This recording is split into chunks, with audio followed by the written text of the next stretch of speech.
Shalom Hovering, James Trim here, and I want to share with you today a teaching from the Zohar.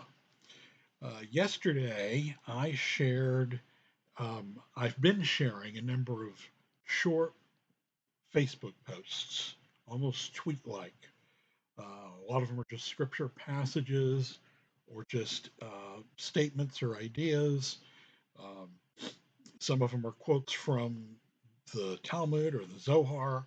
And yesterday I shared one that was a quote from the Zohar that got um, some dander up from some of the Orthodox. So the quote said, "The Holy One, blessed be He, has a son whose glory shines from one end of the world to the other." Just a short little statement quote from the Zohar, Volume 2, page 105, column A. And boy, did it get some attention, especially on some of the groups that I'm on where we have Orthodox rabbinical Jews.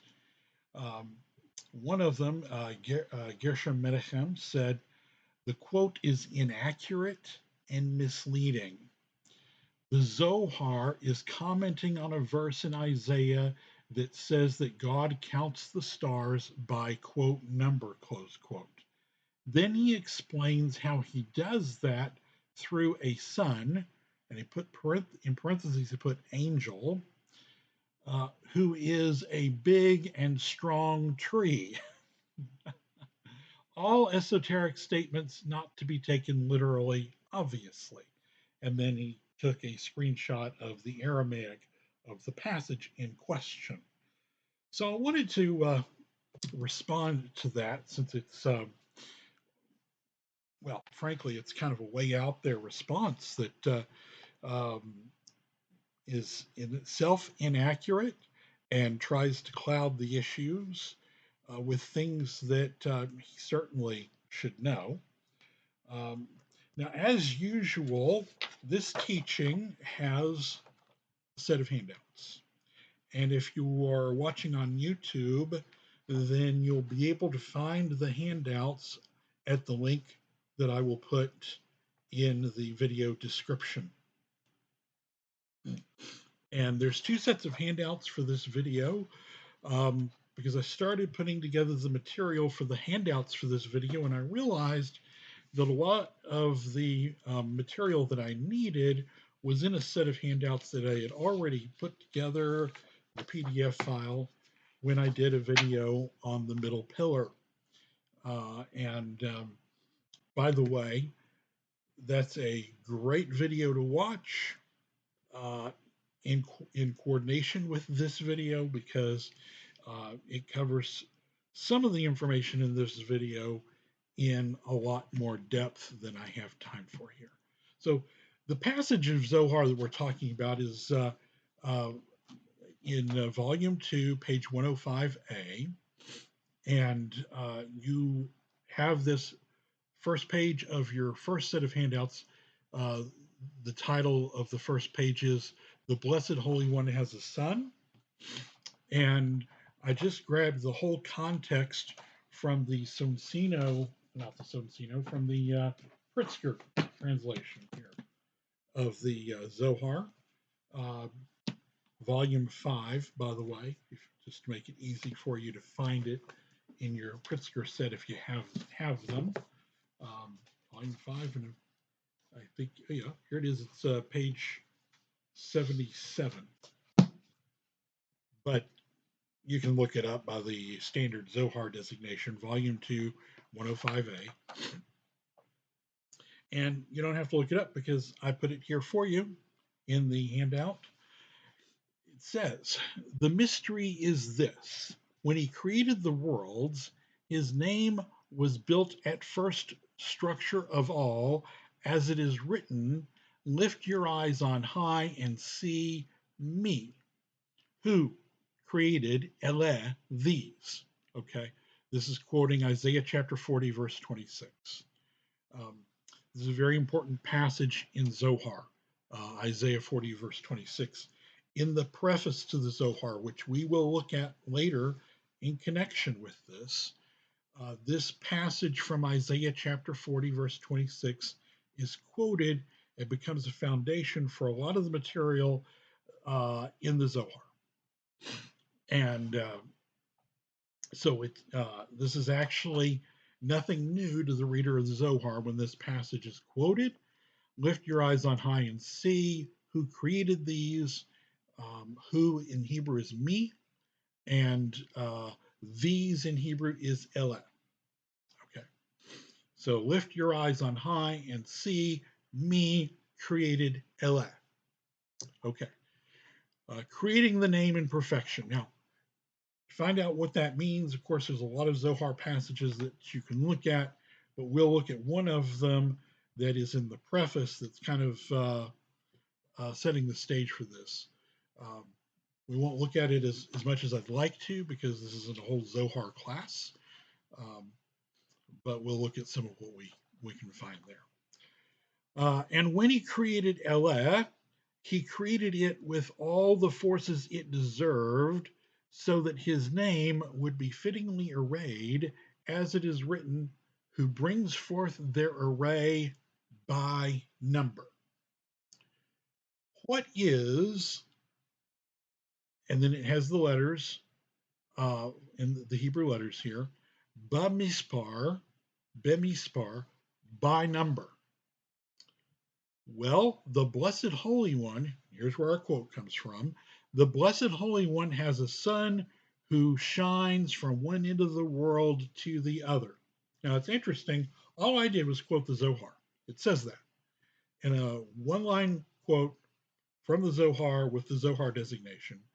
And a whole bunch of people got bent out of shape on the Orthodox end. And I was taking it out of context. I didn't put it in any context. I just quoted the passage. But we're going to let you find out if, as we look into the depths of this in the Zohar and the related literature, if this is talking about an angel, and more importantly, this tree that is talked about, what is the significance of this? Can it just be dismissed that it's talking about a tree? We'll find out. What is Bemispar by number? Well, the Blessed Holy One has a son who shines from one end of the world to the other. He is a great and mighty tree whose head reaches heaven and at whose end spreads roots embedded in holy earth. This tree, all commentators on the Zohar will agree, is not a literal tree. In fact, even the fellow the Orthodox Jewish fellow that was criticizing me and saying that it was just a tree, then made the comment that the tree or that these things aren't literal, so it's not a literal tree, and it's not. The tree being spoken of here is what's called the tree of life, which is actually a diagram. Um, and you will find it on your second set of handouts on the fourth page. Here's the diagram. That's called the Etz Chaim, the tree of life. And this is what's being spoken of. And you'll notice that it is in 3 columns or 3 pillars, and that there are 10 circles here, and the circles are called Sephirot. Now, most of you, hopefully, watching this video know that basic information already as we continue forward with this study. But if you don't, at least it's helpful to know that this is what's called the tree of life, and that it's made up of 10 sephirot arranged in 3 columns or pillars. Okay.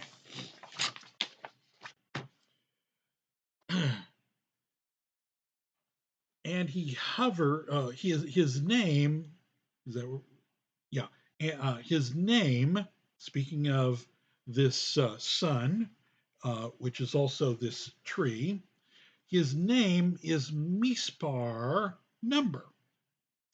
and he hovers in the upper heaven with 5 expanses from him, extending to his mispar, all of whom bear the name by virtue of him, as it is written, the heavens, me saparim, declare the glory of God.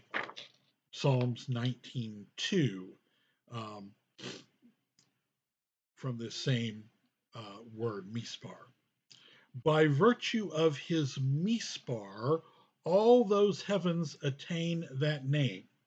By the way, Psalms 19:2, also very important in the Zohar, and also quoted in connection with Isaiah chapter 40, verse 26 in the preface material in the Zohar. Okay, so the heavens, Misaparim, declare the glory of God. Psalm 19:2.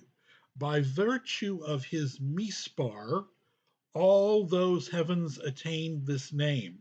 Thus, who brings forth their array be mispar, by number, for were it not for this mispar, no forces or generations would exist in the worlds.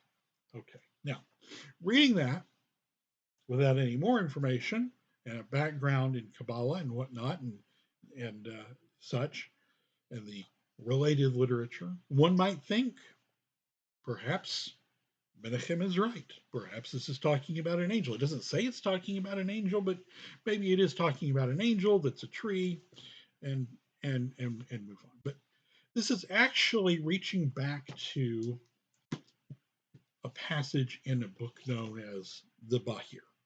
This is Arya Kaplan's translation of the Bahir in Hebrew and English.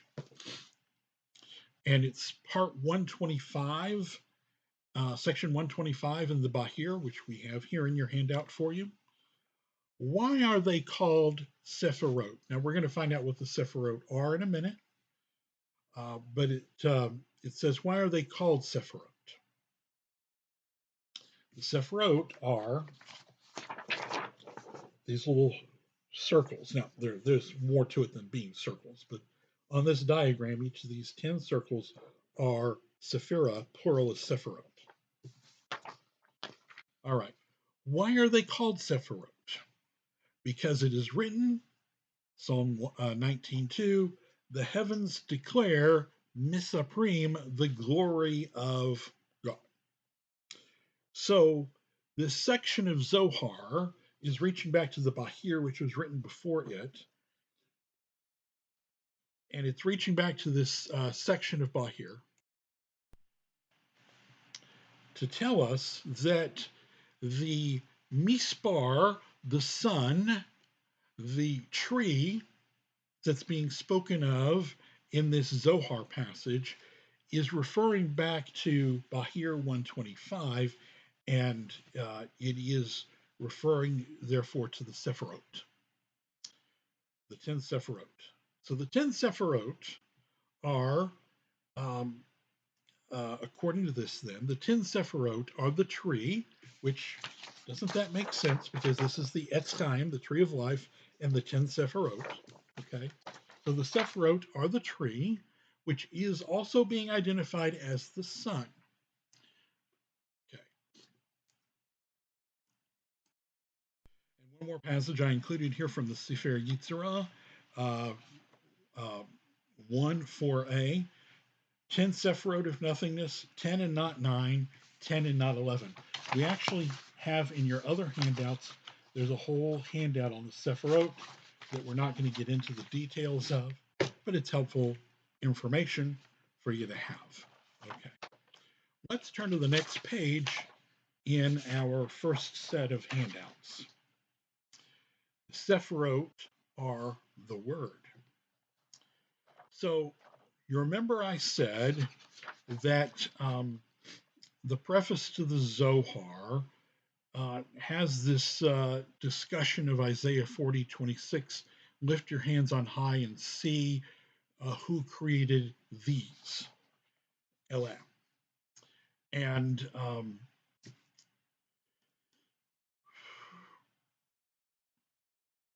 so that's actually the setting for for this passage that I'm going to share with you. That's actually from the preface of the Zohar. Um, so in the exposition on this passage, lift your eyes on high and see, in the preface, who created these? Uh, Shimon Bar Yochai interrupts Rabbi Eliezer, who is giving an exposition on this passage. And Shimon Bar Yochai is the uh, traditional author of the Zohar. Okay, he's the compiler of editor redactor of the Zohar. Rabbi Shimon said, Eliezer, my son, cease your words, so that the concealed mystery on high, unknown to any human, may be revealed. Rabbi Eliezer was silent. Shut up. Rabbi Shimon wept and paused for a moment. Then he said, Eliezer, what is these? Referring to Isaiah 40:26. What is these? If you answer stars and constellations, they are always visible there and were created by what? As it says, by the word davar of Yahweh, the heavens were made. Psalm 33:6. As for things concealed, such would not be referred to as these, for that word indicates something revealed. This mystery was only revealed one day when I was at the seashore. Eliyahu came and asked me, Rabbi, do you know the meaning of who created these? Again, quoting Isaiah 40:26. I answered, these are the heavens and their array, the work of the blessed Holy One. Human beings should contemplate them and bless him, as it is written, when I beheld your heavens, the work of your fingers, the moon and stars that you set in place. Yahweh, our Lord, how majestic is your name throughout the earth. Psalms 8, verses 4 and 10. Okay, so at issue here is the meaning of Isaiah 40:26 and these, which is what we were talking about in the first page of our handout. Eliyahu said to me, Rabbi, the word was concealed with the blessed Holy One, and he revealed it in the academy on high. Here it is. So the word was concealed, and Eliyahu is now going to give us this revelation that was taught in the yeshiva in Shemayim, in the heavenly, the yeshiva on high, okay, in the heights. Here it is.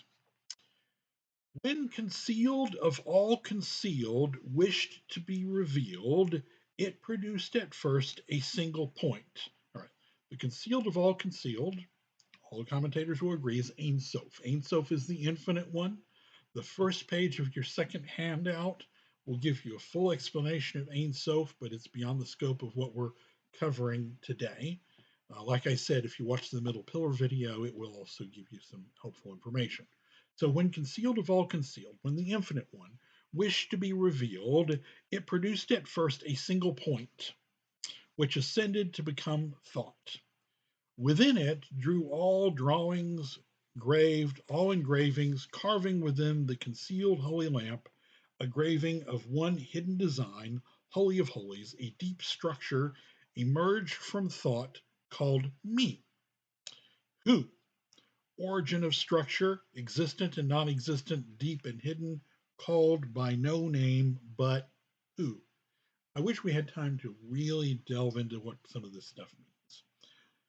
Seeking to be revealed, to be named, it garbed itself in a splendid, radiant garment and created Eleh, these, attained the name, these letters joined with those, culminating in the name Elohim.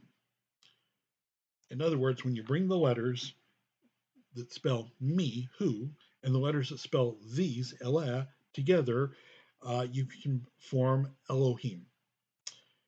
Until it created Elah, these, it did not attain the name Elohim. Based on this mystery, those who sinned with the golden calf said, Elah, these are your gods, O Israel. Exodus 32:8. Just as me is combined with Elah, so the name Elohim remained for all time, and upon this mystery the world is built. Then Eliyahu flew off. I did not see him, for I discovered the Word, whose mysterious secret I have demonstrated. Rabbi Elazar and all his companions came and prostrated themselves before him, weeping for joy and saying, if we had come into the world only to hear this, we would have been content. So in this section, this is Zohar Volume 1. I should probably told you that in the first place. Volume 1, page 1b through 2a. So this is some of the first material in the Zohar in the introduction. So in this section of Zohar, Eliyahu appears and reveals the mystery of the Word, which was taught in the Academy on high. And when the concealed of concealed, the Infinite One wished to be revealed, Ein Sof garbed itself in a splendid, radiant garment, now generally identified by commentators as the 10 Sephirot. I could really fish through that material and show you how we get all of that, but that's the understanding. Here, the Zohar identifies the splendid, radiant garment as the Word. In other words, in this section of Zohar, we learn that the 10 Sephirot are what are also known as the Word.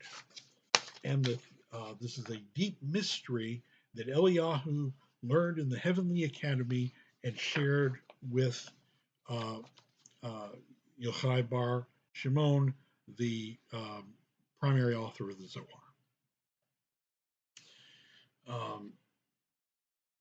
So following our train of logic then, we have this Mispar, which is the son of, the son, let's just say the son, Elohim's son, which is the tree, which is the 10 Sephirot, which is also the Word. Okay. For our next page of our handout, see the beauty in the Zohar? Okay, the next page of our handout, he is they and they are he is the title up at the top. Another passage from Zohar. Zohar, volume 3, page 70, column B. The Holy One, blessed be he, has produced 10 holy crowns, above wherewith he crowns and invests himself. And he is they, and they are he, being linked together like flame and coal. Commentators are pretty well agreed that the 10 holy crowns here are the 10 Sephirot. And this is actually a bit of a controversial passage of Zohar. It says he is they and they are he, so it identifies Elohim as synonymous with the Zohar, with the Sephirot. So this passage of Zohar is actually referring back to something in the Sefer Yetzirah, which is, I quoted it before. This is Aryeh Kaplan's edition of the Sefer Yetzirah with the Hebrew text, the English text, and a great deal of commentary. Same thing with his Bahir, English text, Hebrew text, and a great deal of commentary. So the Sefer Yetzirah, the 10 Sephirot of nothingness, their end is embedded in their beginning, and their beginning in their end, like a flame in a burning coal. For Adon is singular, he has no second, and before one, what do you count? Because this is such a controversial passage of Zohar, there is, and Sefer Yitra, there is some interesting commentary. Arya Kaplan, Arya Kaplan, who was, by the way, Breslov, um, Arya Kaplan elucidates the passage this way. He says, the Sefer Yitzhak likens this to a flame bound to a burning coal. A flame cannot exist without the coal, and the burning coal cannot exist without the flame. Although the coal is the cause of the flame is also the cause of the burning coal. In other words, the cause of the coal being burning. Without flame, there would be no burning coal. Since cause cannot exist without effect, effect is also the cause of cause. This is on page 57 of this book here, commenting on this passage of the Sefer Yitzra. Now, Gershom Sholem, in his book Kabbalah, which is actually uh, his book Kabbalah is actually a anthology of articles, the articles that he wrote for the Encyclopedia Judaica on Kabbalah. On page 101 of his book Kabbalah, Gershom Sholem writes, most of the early Kabbalists were more inclined to accept the view that the Sephiroth were actually identical with God's substance or essence. This is stated in many documents from the 13th century and stressed later in the school of Rabbi Solomon ben Adret, and particularly in the Ma'araket Ha-Elohut, which was followed in the 16th century by David Messer Leon, Mir ibn Gabai, and Joseph Caro. According to this view, the Sephiroth do not constitute intermediary beings, but God himself. The emanation is the divinity. While Ein Sof cannot be subject to religious investigation, which can conceive of God only in his external aspect, the main part of the Zohar also tends largely toward this opinion, expressing it emphatically in the interchangeable identity of God with his names or his power. Quote, he is they and they are he. Zohar, volume 3, page 11b, and also page 70a. Okay. So, my point here is that the even though many Orthodox Jews today would deny that this is true, the fact is that the Zohar teaches, and the early Kabbalists understood, that the Sephiroth were Elohim. Not Ein Sof, but the Sephiroth as emanations from Ein Sof also were considered Elohim. So here we have what have we learned in our first three handouts? We've learned, reviewing these, that on the first handout, we learned that the Mispar, the sun, is the Mispar, which is the Sephiroth, and also the tree, the Etz Chaim, and the 10 Sephiroth.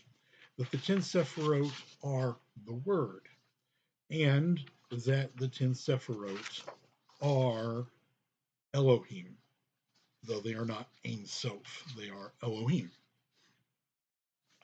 Our next handout just is titled "The Son of Yah is the Middle Pillar," but then it says in parentheses, see the three pillars handouts. So let's set these handouts aside for a moment and pull up our other set of handouts, second set of handouts. And the first page says Ein Sof. Good material to study, and good material to study with the middle pillar video, but beyond the scope of what we're studying today.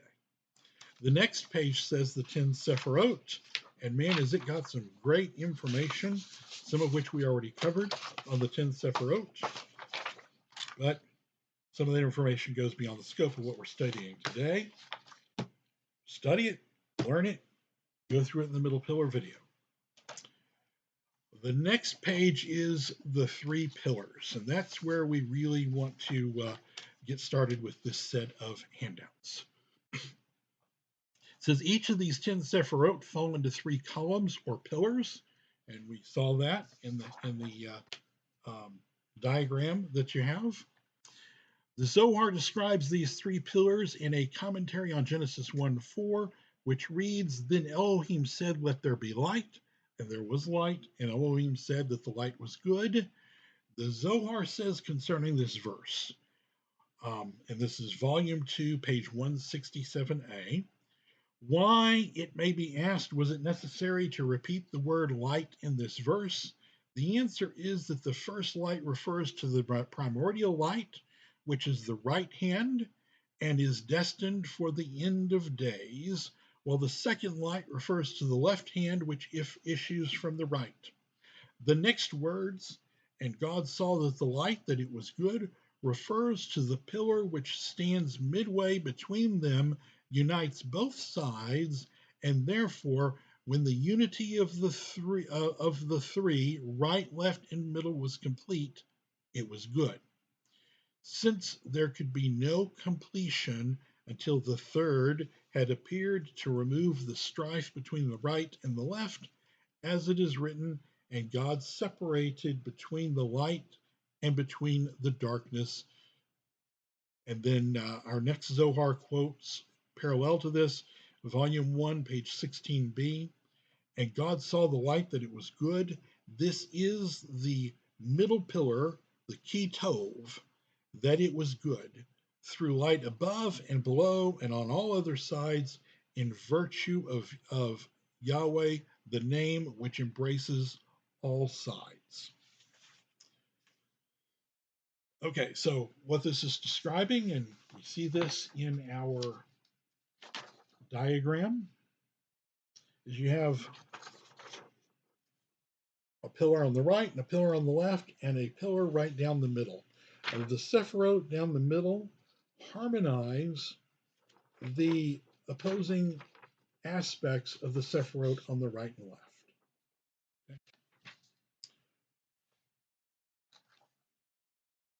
These three pillars are depicted in the Sefer Yitzhak. And so looking at the Sefer Yitzhak, chapter 2, verse 1, 22 foundation letters, 3 mothers, 7 doubles, and 12 elementals. The Sefer Yitzhak breaks the 22 Hebrew letters down into these 3 groups. The 3 mothers, Aleph, Mem, Shin, their foundation is the pan of merit and the pan of liability and the tongue of decree deciding between them. So you have a picture, if you will, of a pair of balances, and the fulcrum in between that brings them into balance, if you will, is the tongue of decree deciding between them. By the way, the gematria for tongue and the gematria for Yeshua are the same. Gematria is the numerical value. Then the Sefer Yitzhak, chapter 3, verse 1. The 3 mothers, Aleph, Mem, Shin, their foundation is the pan of merit, the pan of liability, and the tongue of decree deciding between them. And then verse 4, 3 mothers, Aleph, Mem, Shin, in the universe are air, water, and fire. So these are 3 elements, air, water, and fire. Heaven was created from fire, earth was created from water, and air decides between the fire and the water. Now, the reason I wanted to cite that, this is picturing the 3 pillars as these 3 elements, is because it brings us to another passage from the Zohar, volume 2, page 43. It says, "The profession of the unity, that every day is a profession of unity to be understood and to be perceived. We have said in many places that this prayer," talking about the Shema, "is a profession of unity that is proclaimed.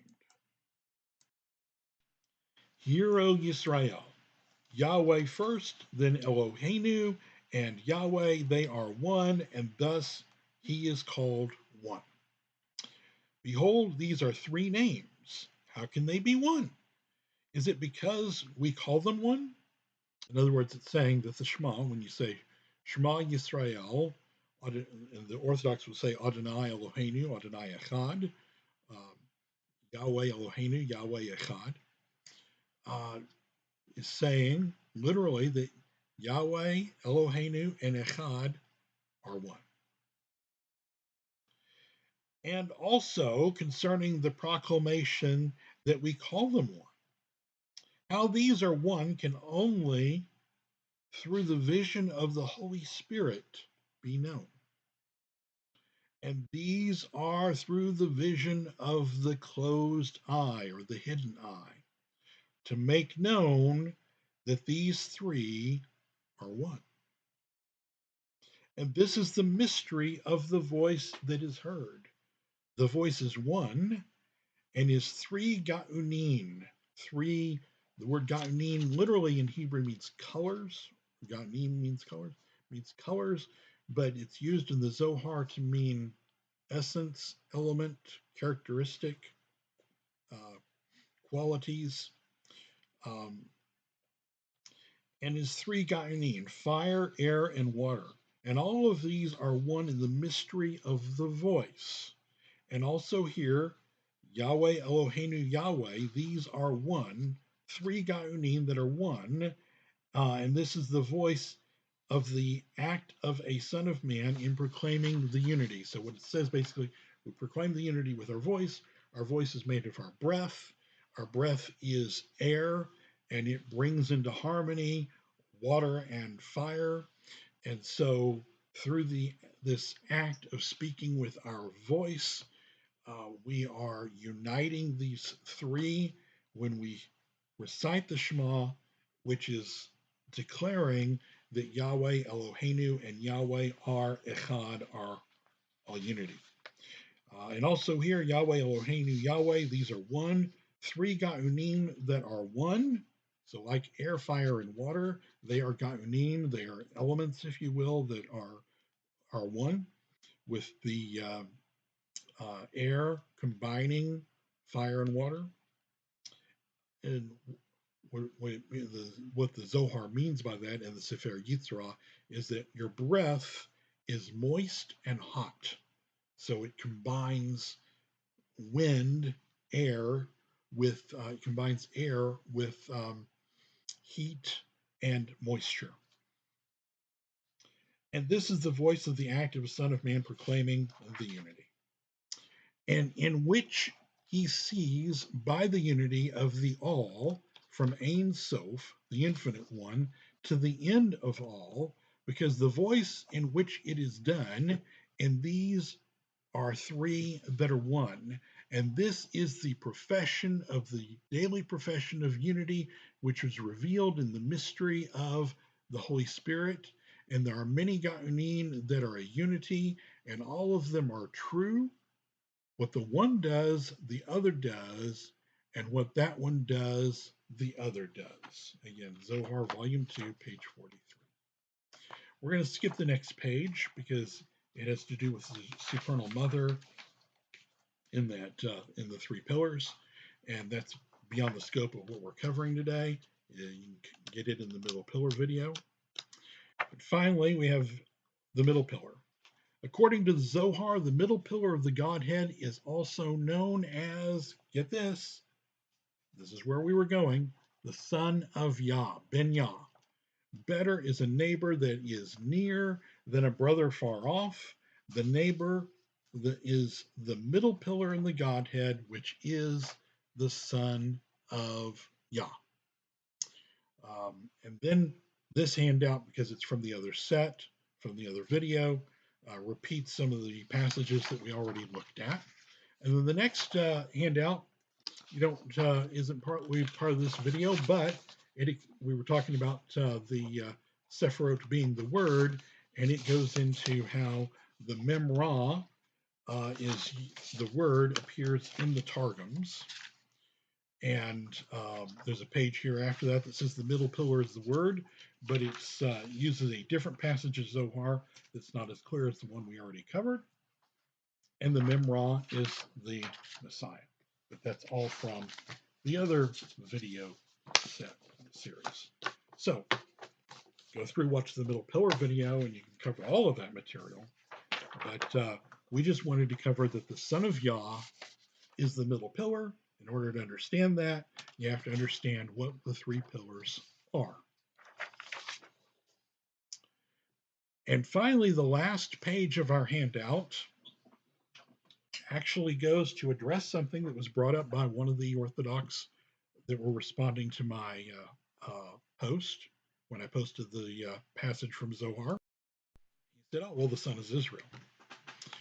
So I wanted to get into that. How is it that the Son is Israel?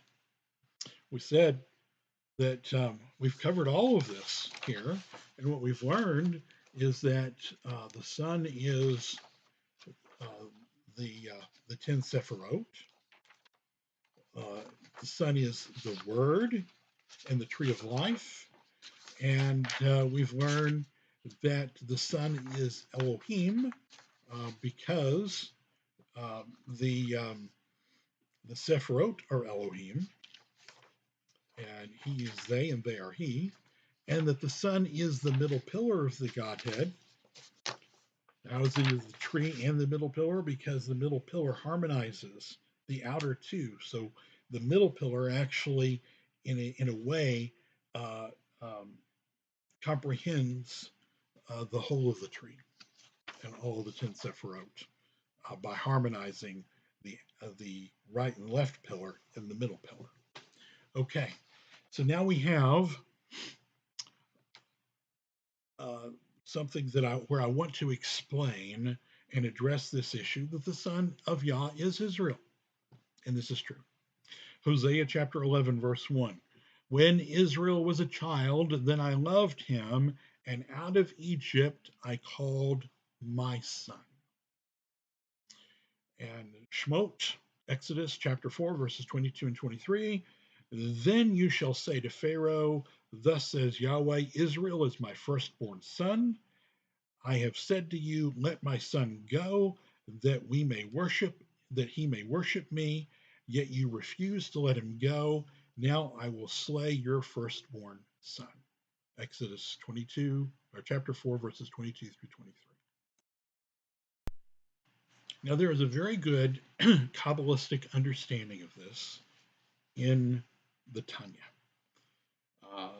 The Tanya is, and this is an edition that I have, the Tanya in Hebrew and English, but you can actually find the Tanya on the internet in Hebrew and English. The Tanya was written by the Rebbe Zalman, and he was written because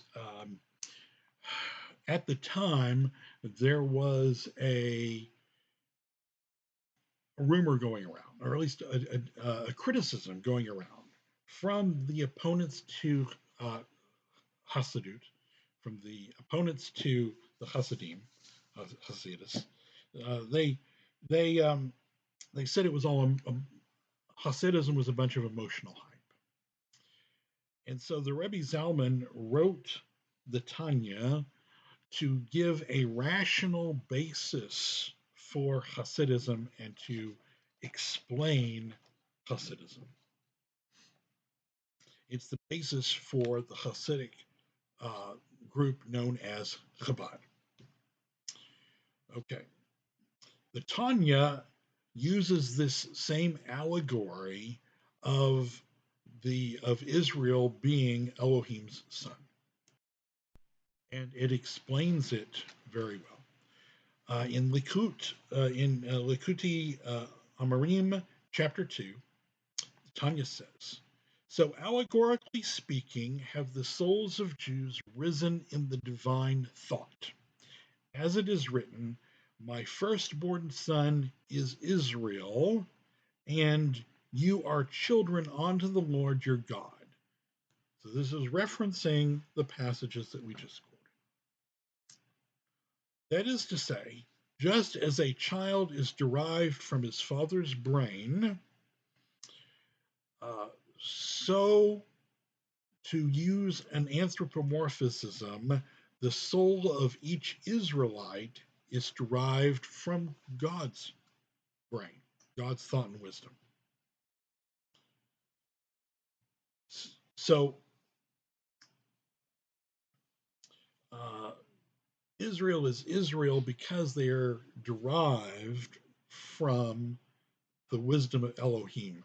There's greater explanation of this in the Tanya. In fact, the first chapters of the Tanya elucidate this very well. But I'm just going to look at chapter 3, a passage in chapter 3. Similarly, it is with the human soul, which is divided into sechel, intellect, and midot, emotional attributes. Uh, the intellect includes Chachma, Bina, and Da'at. These are, going back to our diagram, the top three, well, actually, the top two here are Chachma and Bina. The top one here is Kiter, but there's sort of a half Sephirot below it that's sort of a reflection of it called Da'at. It's not on this diagram. And sometimes it's sort of interchangeable with Kiter, but it's actually lower than Kiter. And wisdom, knowledge, and understanding. So you have wisdom here, you have understanding here, and knowledge in the middle.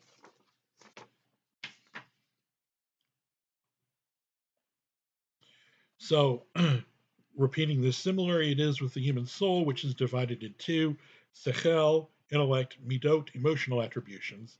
The intellect includes Chachma, Binah, and Da'at, Chabad, whilst the midot are the love of Elohim, the dread and awe of him, glorification of him, and so forth.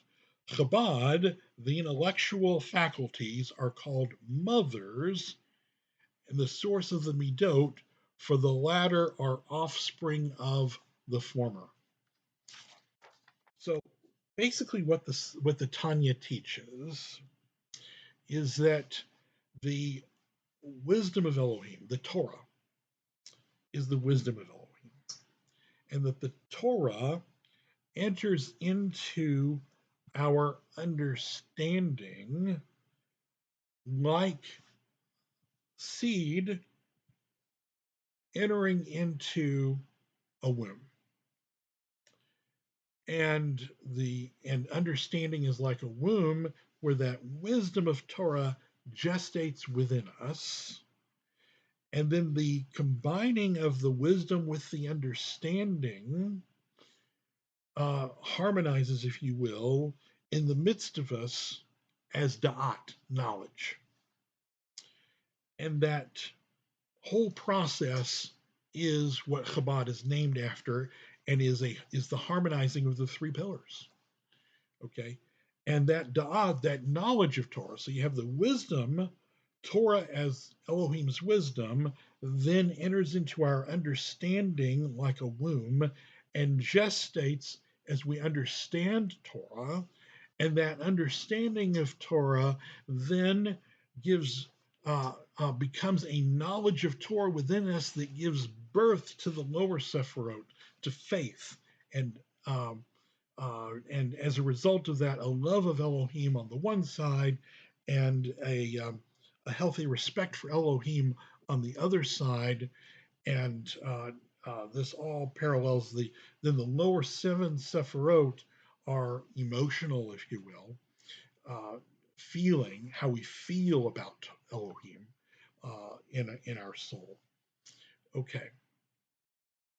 So then, but the idea is then that in chapter 2, the Tanya is liking this to the idea that Israel is his son, because if you're understanding of Zohar, then this is the father, the mother, okay, well, the father giving seed to the womb of the mother. In fact, this language is even used in the Tanya about Adam, liking it to Adam and Hava knowing one another. So the the the wisdom of Torah enters is the father, allegorically entering into the womb of the mother and giving birth to the son. Okay, the middle pillar, the da'at, knowledge of Elohim within us, and this is how Israel, having the Son of Yah, the knowledge of Torah within us, makes Israel as a people the Son of Yah. Um, so this is what the Tanya is teaching and understands from the Zohar. Okay, so what have we learned? I want to cover this one more time. So we've learned that the passage that I sent out yesterday, the passage that says um, that the Blessed Holy One has a sun who shines from one end to the other, that this sun is the Etz Chaim, the tree of life. It is the Sephirot of the tree of life, the Mispar.